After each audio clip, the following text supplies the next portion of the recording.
বিএনপিতে চাপাকান্না চলছে এবং বিএনপির যারা ত্যাগী নেতাকর্মী রয়েছেন তাদের সবার মধ্যে প্রচণ্ড হতাশা। কারো মুখে হাসি নেই, কণ্ঠে শব্দ নেই। তারা ফিসফিস করে একে অপরের সঙ্গে আলাপ আলোচনা করছে।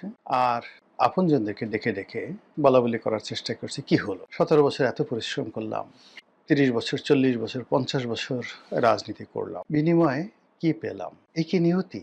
এটা কি হওয়া উচিত? এরকম অহরহ বিএনপির মধ্যে হচ্ছে।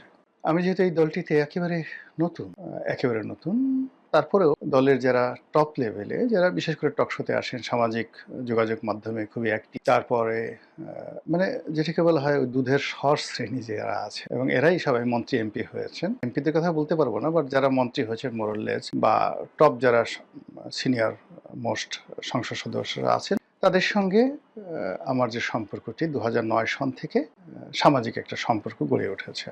আর বিশ্ববিদ্যালয়ে ছাত্র রাজনীতির কারণে বিএনপির যে সকল রাজনীতি, যারা মূলত ৮০-র দশকে বিএনপির যে নিউক্লিয়াসটি তৈরি হয়েছে ছাত্র রাজনীতির, সেটা সেই ৮০-র দশকে। এখন এখানে নিরু বলেন, মানে আমি নিরু ভাই বলি সবাইকে, যেহেতু এখানে কন্টেন্ট তৈরি করছে, এজন্য সব ভাইয়ের নামে না বলে জাস্ট যেমন নিরু, অভি, নিরু, বাবলু, আমান, খোকন, ফজলুল হক, মিলন, নাজিমুদ্দিন আলম, মানে যাদেরকেই বলেন না কেন, তাদের সবার সঙ্গেই ওই আমলে যে সম্পর্কটা হয়েছে ছাত্র জীবনে, ওটা এখনো পর্যন্ত অব্যাহত আছে।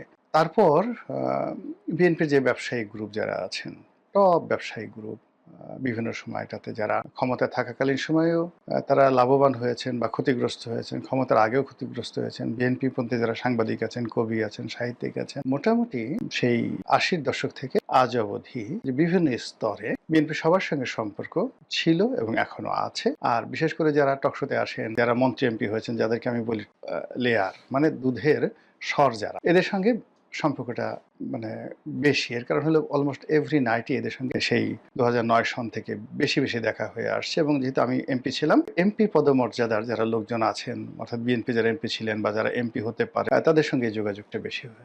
এই যে একটা পরিবর্তিত পরিস্থিতি, সেই পরিবর্তিত পরিস্থিতিতে আমি প্রতি মুহূর্তে যে কথাগুলো শুনতে পাচ্ছি, যেটি হয়তো অনেকের কানে আসছে। ২ নম্বরে যেহেতু আমার একটা প্ল্যাটফর্ম আছে, আমি এই যে আপনাদের সঙ্গে সামাজিক মাধ্যমে কথা বলি, তারপরে ধরুন ফেসবুকে একটা স্ট্যাটাস দিচ্ছি, ১ লাখ, ২ লাখ, ৩ লাখ শেয়ার হয়ে যাচ্ছে, লাইক কমেন্ট হয়ে যাচ্ছে।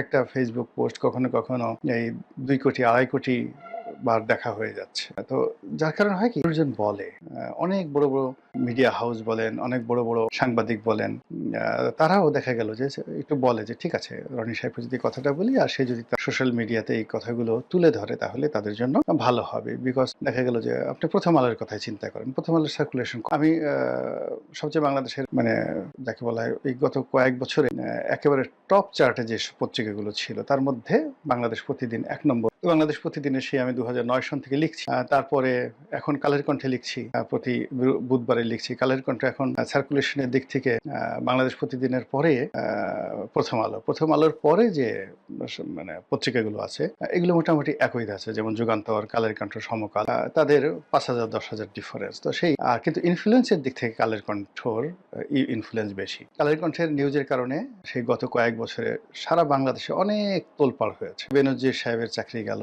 তারপর শেষে এই যে রাষ্ট্রপতিকে নিয়ে যে সাক্ষাৎকার দেওয়া হলো, মানে বাংলাদেশের গত ১০ বছরে কালের কণ্ঠের রিপোর্টের কারণে যত তোলপাড় হয়েছে, এত তোলপাড় প্রথম আলোর রিপোর্টও হয়।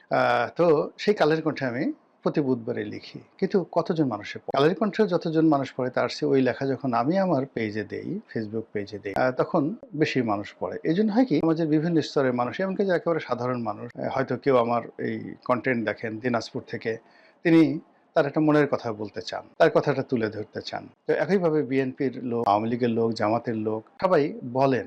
বলার ফলে কি হয়, আমার মধ্যে একটা প্রতিক্রিয়া তৈরি হয়। বিভিন্ন অ্যাঙ্গেল থেকে যখন মানুষের দুঃখের কথাগুলো মানে শুনি, এখানে আরেকটা ব্যাপার উল্লেখযোগ্য হলো, মানুষ কিন্তু আপনার সুখের কথা বলবে না। যারা মন্ত্রী হয়েছেন, যারা খুব আনন্দ পাচ্ছেন, মন্ত্রী হওয়ার পর ভালো বাড়িটা পেয়েছেন, আজকে যেমন আমি আসছিলাম, আমার পিছনে বা পাশ দিয়ে আরেকজন মন্ত্রী আসছিলেন। তো আমি দেখলাম যে মন্ত্রীর গাড়িটা একেবারে নতুন চকচকে গাড়ি, অর্থাৎ সম্ভবত মানে ২০২৪ সনে ওই যে এমপিরা অনেকগুলো গাড়ি এনেছিল, লেটেস্ট মডেলের ল্যান্ড ক্রুজার যে গাড়িগুলো এনেছিল সেগুলো তো সরকার সেগুলো সিজ করেছে খুবই ঝকঝকে, মানে গাড়ি এর এক একটা গাড়ি 8 কোটি 9 কোটি টাকা, 4500 সিসির ল্যান্ড ক্রুজার মডেলের একেবারে LC 300 সবচেয়ে দামি। তো তারেক রহমান সাহেব যেটাতে চলছেন ওটা হলো প্রাডোর, কিন্তু প্রাডোর যে আপগ্রেডের যে গাড়ি এমপি এনেছিলেন মানে কোথায়, কিন্তু এগুলো তারা ছাড়াতে পারে। ওইরকম একটা গাড়িতে চড়ে এক মন্ত্রী মহোদয় যাচ্ছিল পাশ দিয়ে। এখন নিঃসন্দেহে ভিতরে যিনি বসা ছিলেন তিনি তো আমাকে চেনেন, আমার গাড়ির তো